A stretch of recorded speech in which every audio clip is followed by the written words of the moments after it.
ಪ್ರಾಪಂಚಿಕ ಬದುಕಿನಲ್ಲಿ ಮಾನವನ ನಿಜವಾದ ಕರ್ತವ್ಯಗಳೇನು?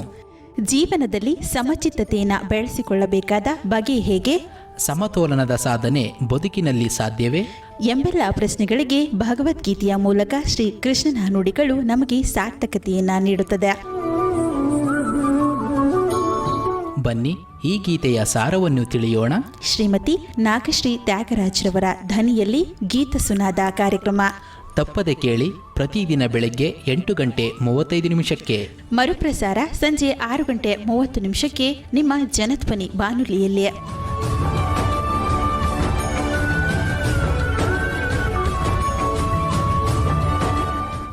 ಓಂ ಶ್ರೀ ಕೃಷ್ಣ ಪರಬ್ರಹ್ಮಣೇ ನಮಃ. ಶ್ರೀಮದ್ಭಗವದ್ಗೀತಾ. ಜನಧ್ವನಿಯ ಸಮಸ್ತ ಶ್ರೀಕೃಷ್ಣನ ಭಕ್ತರಿಗೆ ನಮಸ್ಕಾರಗಳು.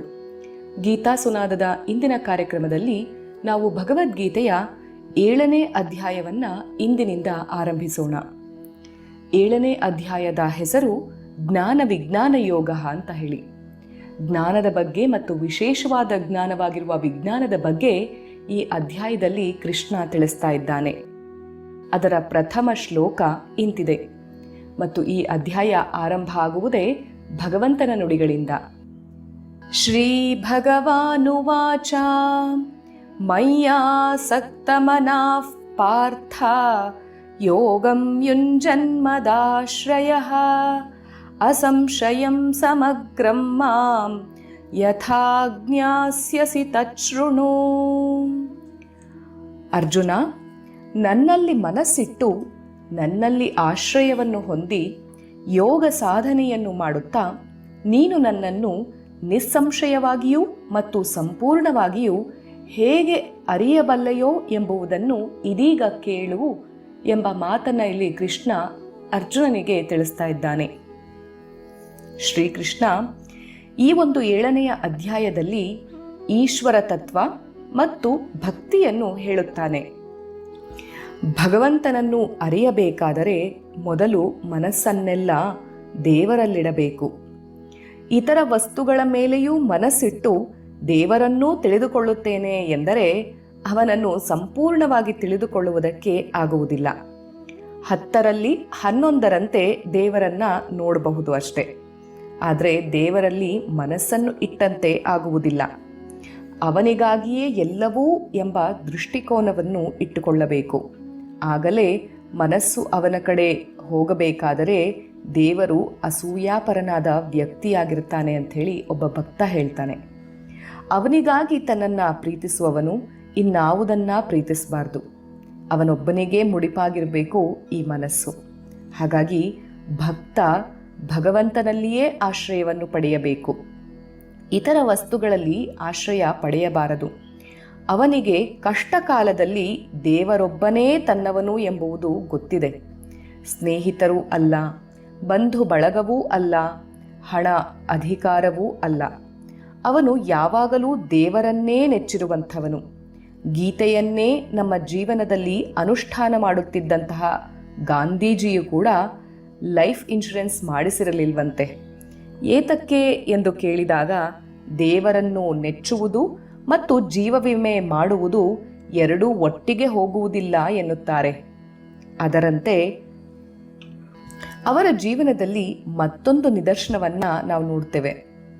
ಒಬ್ಬ ಸಾಧು ಪಂಡಿತರಾಗಿರುವಂತಹ ಮದನ್ ಮೋಹನ್ ಮಾಲ್ವೀಯ ಅವರಿಗೆ ಕಾಯಕಲ್ಪ ಚಿಕಿತ್ಸೆಯನ್ನ ಮಾಡಿ ಗಾಂಧೀಜಿ ಅವರ ಬಳಿಗೆ ಬಂದು ಆ ಚಿಕಿತ್ಸೆಯನ್ನ ಗಾಂಧೀಜಿಯವರಿಗೂ ಉಚಿತವಾಗಿ ಮಾಡುತ್ತೇನೆ, ದಯವಿಟ್ಟು ಅವಕಾಶ ಕೊಡಿ ಅಂಥೇಳಿ ಕೇಳ್ತಾನೆ.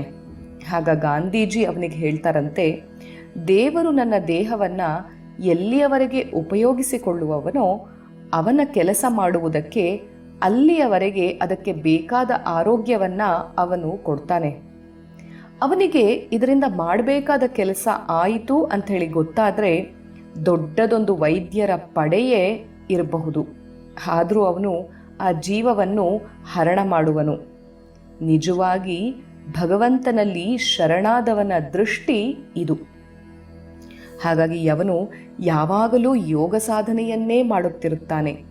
ಭಗವಂತನ ಕಡೆ ತನ್ನ ಮನಸ್ಸನ್ನೆಲ್ಲ ಹರಿಸುತ್ತಿರುತ್ತಾನೆ. ಯಾವುದಾದ್ರೂ ಕೆಲಸದಲ್ಲಿ ನಿರತನಾಗಿರುವಾಗಲೂ ಕೂಡ ಅವನ ಮನಸ್ಸಿನ ಒಂದು ಭಾಗ ಮಾತ್ರ ಸದಾ ದೇವರ ಕಡೆಗೇ ತಿರುಗಿರುತ್ತದೆ. ಈ ಕಮಲದ ಹೂವು ಸೂರ್ಯನ ಕಡೆ ತಿರುಗಿರುವಂತೆ, ಸಾಗರದ ಕಡೆಗೆ ನದಿಯು ಹರಿದು ಹೋಗುವಂತೆ, ಮಧ್ಯೆ ಏನು ಆತಂಕಗಳು ಬಂದರೂ ಕೂಡ ಮನಸ್ಸನ್ನು ದೇವರ ಕಡೆಗೇ ಕಳಿಸುತ್ತಿರುತ್ತಾನೆ, ಅವನೇ ಯೋಗಿ. ಇದನ್ನು ಮೊದಲು ಪ್ರಯತ್ನಪೂರ್ವಕವಾಗಿ ಅಭ್ಯಾಸ ಮಾಡಬೇಕು. ಅಭ್ಯಾಸ ಯಾವಾಗ ಆಳಕ್ಕೆ ಇಳಿಯುತ್ತಾ ಬರುತ್ತೋ ಆಗ ಅದು ನಮ್ಮ ಸ್ವಭಾವ ಆಗುತ್ತಾ ಬರುತ್ತೆ. ಅನೈಚ್ಛಿಕವಾಗಿಯೂ ಕೂಡ ಮನಸ್ಸು ಭಗವಂತನ ಕಡೆಗೆ ತಿರುಗುತ್ತೆ. ಹಾಗಾಗಿ ಬರೀ ವಿಚಾರ ವೇದಿಕೆಯ ಮೇಲೆ ನಿಂತು ಬುದ್ಧಿಯ ಕಸರತ್ತಿನಿಂದಲೇ ದೇವರನ್ನು ತಿಳಿಯ ಬಯಸುತ್ತೇನೆ ಎಂದರೆ ಈಗ ತಿಳಿದಂತೆ ಕಾಣುವುದು, ಅನಂತರ ಸಂದೇಹ ಪುನಃ ಆವರಿಸುವುದು, ಒಂದು ಸಂದೇಹ ಹೋಗುವುದು, ಮತ್ತೊಂದು ಸಂದೇಹ ಬರುವುದು. ಸಂಶಯದಿಂದ ಪಾರಾಗಬೇಕಾದ್ರೆ ಪ್ರತ್ಯಕ್ಷವಾಗಿಯೂ ನಾವು ಅದನ್ನು ಅನುಭವಿಸಿರಬೇಕು. ಬರೀ ಬುದ್ಧಿಯಿಂದ ಇದು ಸರಿ ಇರಬೇಕು ಎಂದು ತಿಳಿಯಲಾಗುವುದಿಲ್ಲ. ಬರೀ ಬುದ್ಧಿ ನಮ್ಮನ್ನು ಹೆಚ್ಚು ದೂರ ಕರೆದುಕೊಂಡು ಹೋಗಲಾರದು ಕೂಡ. ಸ್ವಲ್ಪ ಸಂಶಯದ ಗಾಳಿ ಬೀಸ್ತು ಅಂತಂದರೆ ತರಗೆಲೆಯಂತೆ ಹಾರಿ ಹೋಗುತ್ತೆ ಈ ಬುದ್ಧಿ. ಅನುಭವ ಸಿಕ್ಕಿದ್ರೆ ಮಾತ್ರ ದೊಡ್ಡದೊಂದು ಕಲ್ಲು ಬಂಡೆಯಂತೆ ಎಂತಹ ಸಂಶಯದ ಬಿರುಗಾಳಿಯನ್ನಾದರೂ ಕೂಡ ಇದು ಸಹಿಸಬಲ್ಲದು. ಸಂಶಯ ರೋಗದಿಂದ ಪಾರಾಗಬೇಕಾದ್ರೆ ಇರುವುದು ಒಂದೇ ಔಷಧ, ಅದೇ ಅನುಭವ. ಹಾಗಾಗಿ ಮನುಷ್ಯ ಯಾವುದೋ ಒಂದು ದೃಷ್ಟಿಕೋನದಿಂದ ಪರಮಾತ್ಮನನ್ನು ತಿಳಿಯುತ್ತಾನೆ. ಅದು ಅಂಶದೃಷ್ಟಿ. ಎಲ್ಲಿಯವರೆಗೆ ಅಂಶದೃಷ್ಟಿ ಮಾತ್ರ ಅವನಿಗೆ ಇರುವುದೋ ಅಲ್ಲಿಯವರೆಗೆ ತನ್ನದೇ ಸರಿ ಎಂದು ಭಾವಿಸುವನು. ಆದರೆ ಪೂರ್ಣ ದೃಷ್ಟಿಯುಳ್ಳವನು ಮಾತ್ರ ಪರಮಾತ್ಮನನ್ನ ಎಲ್ಲ ದೃಷ್ಟಿಕೋನಗಳಿಂದಲೂ ಕೂಡ ನೋಡ್ತಾ ಇರ್ತಾನೆ.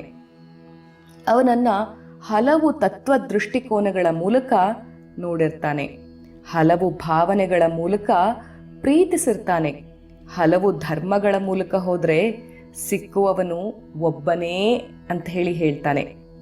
ಪೂರ್ಣ ದೃಷ್ಟಿ ಮಾತ್ರ ಎಲ್ಲ ಅಂಶ ದೃಷ್ಟಿಗಳನ್ನೂ ಕೂಡ ಒಳಗೊಳ್ಳುವಂಥದ್ದು. ಅದು ಎಲ್ಲದಕ್ಕೂ ಒಂದು ಸ್ಥಾನವನ್ನು ಕೊಡುತ್ತೆ. ಇದು ಮಾತ್ರ ಸರಿ ಅಂಥೇಳಿ ಹೇಳೋದಿಲ್ಲ. ನಿನಗೆ ಈಗ ಇದು ಹೇಗೆ ಸರಿಯೋ ಅದರಂತೆಯೇ ಬೇರೆ ದೃಷ್ಟಿಯಿಂದ ಇನ್ನೊಬ್ಬನಿಗೆ ಅದು ಸರಿ. ಹಲವು ಸತ್ಯಗಳಿಲ್ಲ, ಇರುವುದು ಒಂದೇ ಸತ್ಯ. ಅದನ್ನು ಮನುಷ್ಯ ಭಿನ್ನ ಭಿನ್ನ ದೃಷ್ಟಿಕೋನಗಳಿಂದ ನೋಡುತ್ತಾ ಇರ್ತಾನೆ ಅಂಥೇಳಿ ಹೇಳ್ತಾನೆ. ಅವನು ಯಾವುದನ್ನೂ ಕೂಡ ನಿರಾಕರಿಸುವುದಿಲ್ಲ, ಎಲ್ಲವನ್ನ ಸ್ವೀಕರಿಸ್ತಾನೆ. ಸಾಗರ ಹೇಗೆ ಎಲ್ಲ ನದಿಗಳನ್ನು ಸ್ವೀಕರಿಸುವುದೋ ಹಾಗೆ ಎಲ್ಲ ತತ್ವಗಳು, ಧರ್ಮಗಳು, ಭಾವಗಳು ಪರಮಾತ್ಮನಲ್ಲಿ ಐಕ್ಯವಾಗುತ್ತವೆ. ಇಂತಹ ಒಂದು ಭಾವವನ್ನು ಪಡೆಯುವುದು ಹೇಗೆ ಎಂಬುದನ್ನು ಕೃಷ್ಣ ಅರ್ಜುನನಿಗೆ ಇನ್ನು ಮುಂದೆ ಹೇಳ್ತಾ ಹೋಗ್ತಾನೆ. ಅದನ್ನೆಲ್ಲ ನಾವು ಕೇಳುತ್ತಾ ಅದನ್ನು ನಮ್ಮ ಜೀವನಕ್ಕೆ ಅಳವಡಿಸಿಕೊಳ್ಳುವುದಕ್ಕೂ ಕೂಡ ನಾವು ನಮ್ಮ ಕೈಲಾದಷ್ಟು ಪ್ರಯತ್ನವನ್ನು ಮುಂದುವರಿಸೋಣ.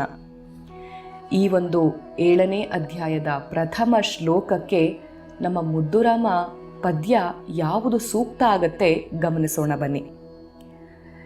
ಈ ಜನುಮದಿನ್ನೊಂದು ಜನುಮವಿದೆಯೋ ಏನೋ, ಈ ಜನುಮದಿನ್ನೊಂದು ಜನುಮವಿದೆಯೋ ಏನೋ, ಬಿಟ್ಟು ಬಿಡು ಹಾಯಾಗಿ ಈ ಎಲ್ಲ ಗೊಡವೆ, ಕೊನೆಯಿರದ ಕಾಲದಲ್ಲಿ ನಿಮಿಷ ನಿಮಿಷಕ್ಕೆ ಬದುಕು, ಕೊನೆಯಿರದ ಕಾಲದಲ್ಲಿ ನಿಮಿಷ ನಿಮಿಷಕ್ಕೆ ಬದುಕು, ಈ ಜನುಮ ಸಾಕೆ ಮಗೆ ಮುದ್ದು ರಾಮ, ಈ ಜನುಮ ಸಾಕೆ ಮಗೆ ಮುದ್ದು ರಾಮ. ಈ ಜನ್ಮದ ನಂತರ ಇನ್ನೊಂದು ಜನ್ಮ ಇದೆಯೋ ಗೊತ್ತಿಲ್ಲ, ಅದ್ರ ಬಗ್ಗೆ ಯಾಕೆ ನಾವು ಇವಾಗಲೇ ತಲೆ ಕೆಡಿಸ್ಕೊಳ್ಳೋದು?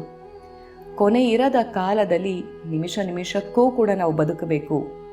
ಈ ಜನುಮವೇ ಸಾಕು ಎಂಬ ಬದುಕು ನಮ್ಮದಾಗಿರಲಿ, ಈ ಜನುಮವೇ ಕೊನೆಯ ಜನುಮೆಯಂತೆ ನಾವು ಜೀವಿಸಬೇಕು ಅನ್ನುವಂಥ ಅಂಶವನ್ನೇ ಇಲ್ಲಿ ಮುದ್ದುರಾಮನು ಕೂಡ ಹೇಳ್ತಾ ಇದ್ದಾನೆ ಕೃಷ್ಣನ ಮಾತಿಗೆ ಪೂರಕವಾಗಿ.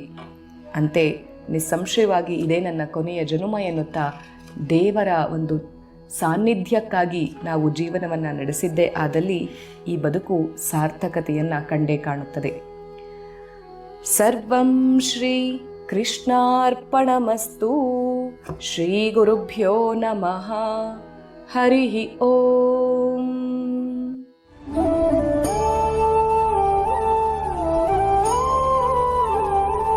ಪ್ರಾಪಂಚಿಕ ಬದುಕಿನಲ್ಲಿ ಮಾನವನ ನಿಜವಾದ ಕರ್ತವ್ಯಗಳೇನು?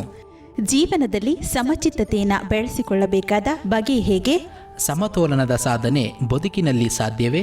ಎಂಬೆಲ್ಲ ಪ್ರಶ್ನೆಗಳಿಗೆ ಭಗವದ್ಗೀತೆಯ ಮೂಲಕ ಶ್ರೀ ಕೃಷ್ಣನ ನುಡಿಗಳು ನಮಗೆ ಸಾರ್ಥಕತೆಯನ್ನು ನೀಡುತ್ತದೆ. ಬನ್ನಿ ಈ ಗೀತೆಯ ಸಾರವನ್ನು ತಿಳಿಯೋಣ. ಶ್ರೀಮತಿ ನಾಗಶ್ರೀ ತ್ಯಾಗರಾಜ್ರವರ ಧ್ವನಿಯಲ್ಲಿ ಗೀತ ಸುನಾದ ಕಾರ್ಯಕ್ರಮ ತಪ್ಪದೆ ಕೇಳಿ. ಪ್ರತಿದಿನ ಬೆಳಗ್ಗೆ 8:35 ಮರುಪ್ರಸಾರ ಸಂಜೆ 6:30 ನಿಮ್ಮ ಜನಧ್ವನಿ ಬಾನುಲಿಯಲ್ಲಿ.